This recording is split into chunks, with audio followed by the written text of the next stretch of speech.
powerful. Yeah.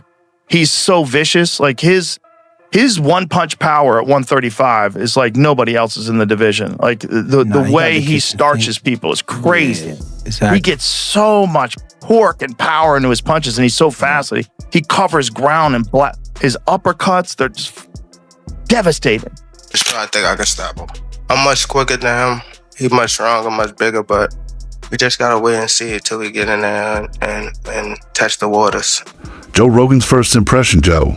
Rogan was visibly surprised when Gervonta tanked. Davis stepped into the press area ahead of his exhibition bout with Jake Paul. Davis appeared more heavily built than usual, carrying more muscle mass and definition than fans are used to seeing. Rogan, who is well acquainted with elite athletes, reacted with genuine astonishment. His expression said that all this wasn't just impressive. It was beyond expectations. I'm a giant Gervonta fan. I think that guy's so unusual. Yeah. His style's so unusual, and his patience. The Leo Santa Cruz fight was really something for me because Leo Santa Cruz is a technician, Mexican style, and the fight was very close before Tank stopped him. But he has that power that can end it. He finds these openings, and he sees them, but he doesn't go after them right away. He waits for the right time. He's so patient. Like when you watch the early rounds of his fights, he probably has the lowest punch count in the early rounds. But he also knows he's got that nuclear option that if he can crack you, most likely he's going to take you out. He's got massive confidence in that. Davis downplays this as entering the face-off. Davis seemed to consciously tone down his physical presence.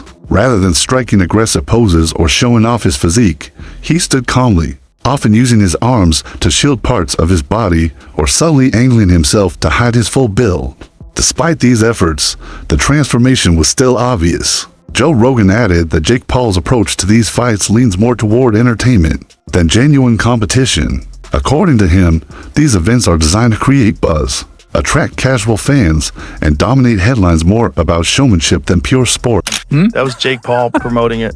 You know, it's just doesn't bother me. There's compromising the sport, and that's like bad. It's just like if I bet on it, watching it bothers the fuck out of me. Watching it with people who are so in on it, and then also man, the sports betting apps, they introduced like chat apps in them in Australia. So it's like they're trying to take the place of social media companies where you go together and you meet your friend. Like betting should be exciting enough without having a weird They're just trying to draw you in. Thing. They're just trying to make money, right? So they're trying to draw you in any way they can. Yeah. Weight discrepancy in catchweight surprise Davis is a lightweight champion, normally fighting around 135 pounds, while Jake Paul competes much closer to the cruiserweight division. For this match, the fighters agreed on a catch weight of 195 pounds, a decision that caught many off guard. It wasn't finalized without some negotiation. You were yelling so much about him fight somebody your size. His next opponent is by far the most credentialed guy ever fought actively in his prime. There's one problem.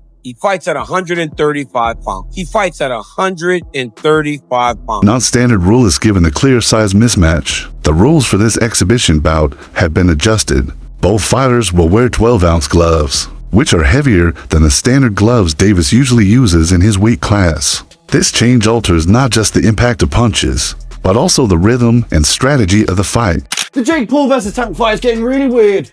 Gervonta looks scared for his life because the rules are out. They're crazy.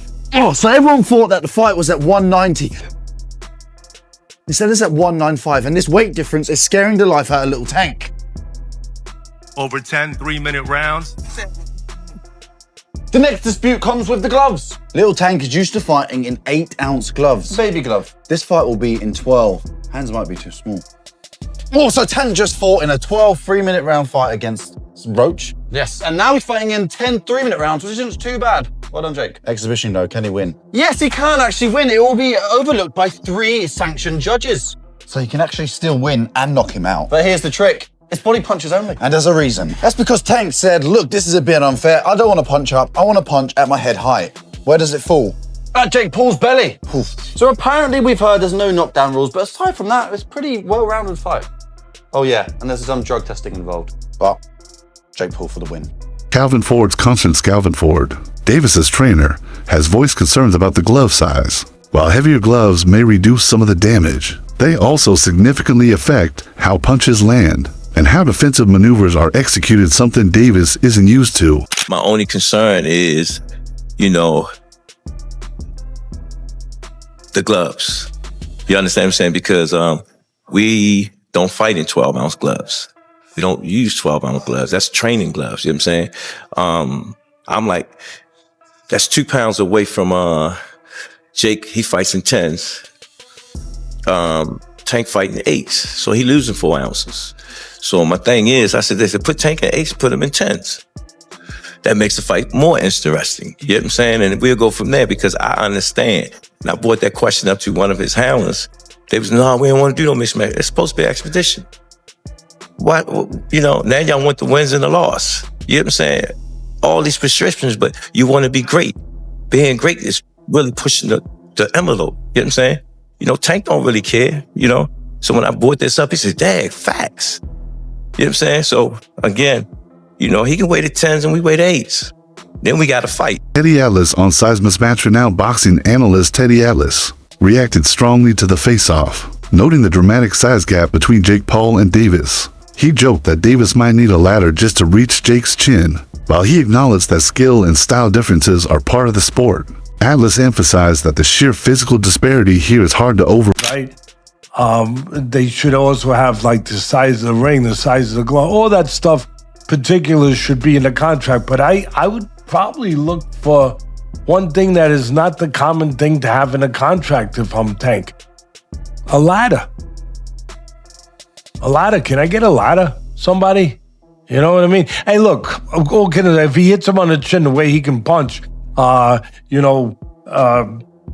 Jake might be doing a dance. You know what I mean? Not voluntarily either. But we'll get into that more later. The thing that I'm talking about right here is what you said. It was stark. The size difference was really, you couldn't ignore it. We understand the talent difference, the experience difference. We understand all of that. But the size, the pure, and we understand small guys can beat big guys. We just saw Crawford do it to Canelo, but you know, a little different. The size difference was, I mean, it was eye-catching, jaw-dropping. And it made me think, and I'm going to ask Richie, our man here who's doing all the taping, who does such a marvelous job. I'm going to ask him, because I know he's an expert in this area, but it reminded me of one of the Rocky movies where they had the face, where they did the wrestling thing with Rocky and Hulk Hogan, a.k.a. Thunderlips. He was Thunderlips back there. And I thought I had it right, and it was confirmed to me. It's Rocky 3. Comparing to Canelo versus Crawford, Dallas compared the fight to Canelo Alvarez moving up to face Terrence Crawford, but pointed out that Crawford was never physically that small. Davis, on the other hand, is simply undersized for this matchup. The controversy extends beyond safety concerns for Davis. Many fans and analysts are questioning whether this type of matchup sets a bad precedent for future exhibition or celebrity-driven fights. Joe Rogan is among those cautioning that this is uncharted territory for boxing. Jake Paul, I think when he weighed in for Mike Tyson, was 227 pounds. That is, if I'm not mistaken, a 92-pound weight difference. It's insane. That is called one thing. That's called being a bully. Dana White's criticism of President Dana White hasn't held back in criticizing this fight. He accused Jake Paul of deliberately choosing undersized opponents and urged him to face fighters closer to his own weight class. White even compared Davis's punching power to Floyd Mayweather, saying Davis hits harder, but pointed out that Paul's size advantage could allow him to smother Davis in the ring. His message was direct: you guys need to fight people your own size. Tank is one of the most interesting fighters to watch because he's so different. His style is so different. You know, he's so economical. Like, he puts pressure on guys without throwing too many punches, and then starts to figure holes out, and the way he can explode and move in with one shot, my God. Yeah, he very explosive. He's very explosive, and man, he be cracking them dudes. Hey, he be putting them to sleep. Just cracking people. Yeah. And he has so much confidence in his power. So much confidence in his power. You know, he just, in his mind, he know it's a matter of time before I catch you. Yeah. And that's the thing with Tank, you know, these fighters. You got to be aware 15 rounds.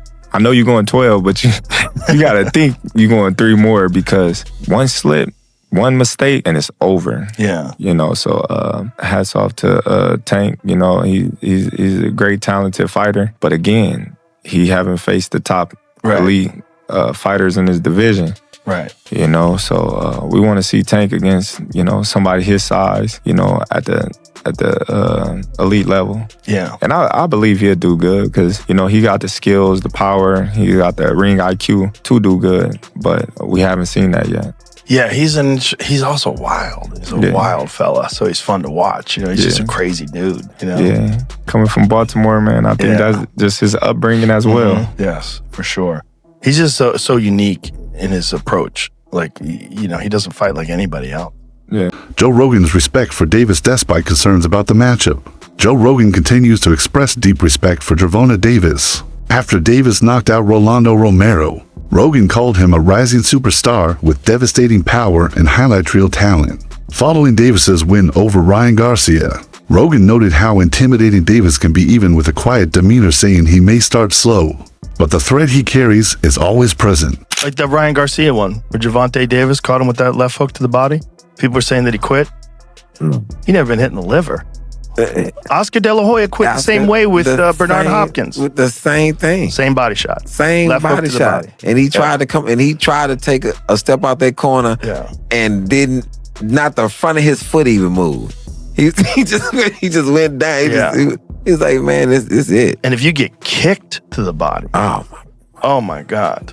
A kick to the body is so goddamn devastating, especially a spinning back kick. You could literally pick someone up in the air. It's like they got hit by a car. Any kick to that. It's really something to see a kid who has nothing, born into extreme poverty, become a world champion. Like Gervonta Davis. Yeah. It's an inspiring story. It is, and it's great for everyone because it gives you fuel. Like for a person who's coming up in life, even if you're not a fighter, you see what someone's gone through and you see the success that hard work has created. Right. And it can be a roadmap for your own life.